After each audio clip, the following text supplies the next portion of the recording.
তথ্য প্রমাণ ছাড়াই শাহজাহানকে গ্রেফতারের পথে এগোতে চাইছে ইডি। আদালতে অভিযোগ শাহজাহানের আইনজীবীর একের পর এক প্রশ্ন ছুড়ে দিলেন কেন্দ্রীয় এজেন্সির দিকে। এরই মধ্যে ফের শাহজাহানকে তলব করল ইডি। হাজিরা দিতে বলা হয়েছে বুধবার সকাল 11টায়।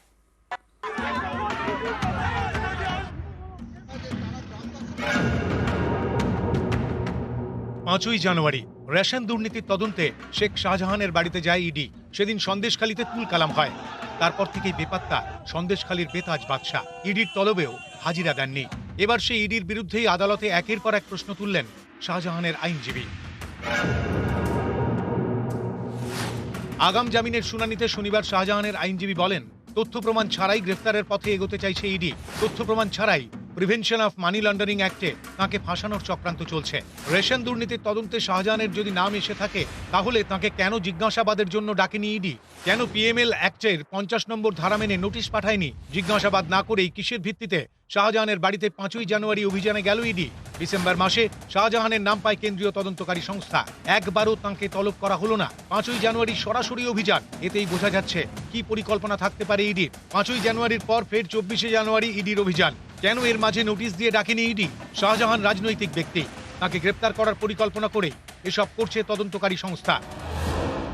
যদিও এদিন কোনো জবাব দেওয়া হয়নি ইডির তরফে। পরবর্তী শুনানির দিন ধার্য করা হয়েছে 12ই ফেব্রুয়ারি। আদালতে ইডির বিরুদ্ধে একের পর এক প্রশ্ন শাহজাহানের আইনজীবীর। শাহজাহান কিন্তু এখনো বেপাত্তা। 5ই জানুয়ারি প্রাণ বাঁচাতে অটোয় চড়ে পালান ইডি আধিকারিকরা। সেই থেকে শেখ শাহজাহানের দেখা নেই। পরে তাঁর একটি অডিও বার্তা প্রকাশ্যে আসে, কিন্তু তাঁকে দেখা যায়নি। পরে সেই শাহজাহানই হাইকোর্টে বক্তব্য জানানোর আর্জি পেশ করেন নিজের আইনজীবীর মাধ্যমে। তখন আদালত প্রশ্ন করে, শাহজাহান আত্মসমর্পণ করছেন না কেন? এরপরেও অবশ্য আত্মসমর্পণ করেননি শাহজাহান। তাকে ধরতেও পারেনি পুলিশ। এরপর আরও একবার শাহজাহানের বাড়িতে তল্লাশিতে যায় ইডি। 19টি তালা ভেঙে 6 ঘন্টা ধরে তল্লাশি চালায়। মেলে শুধু জামা কাপড় আর বাসনপত্র। সেদিনও শাহজাহানের দেখা পায়নি কেন্দ্রীয় এজেন্সি। শাহজাহানকে না পেয়ে তাঁকে তলব করে নোটিশ সাঁটায় বাড়িতে, কিন্তু নির্দিষ্ট দিনে সিজিও কমপ্লেক্সে যাননি শাহজাহান। এবার তাঁকে ফের তলব করল ইডি। এবার নোটিশ পাঠানো হয়েছে ইমেলে। সময় দেওয়া হয়েছে বুধবার সকাল 11টা।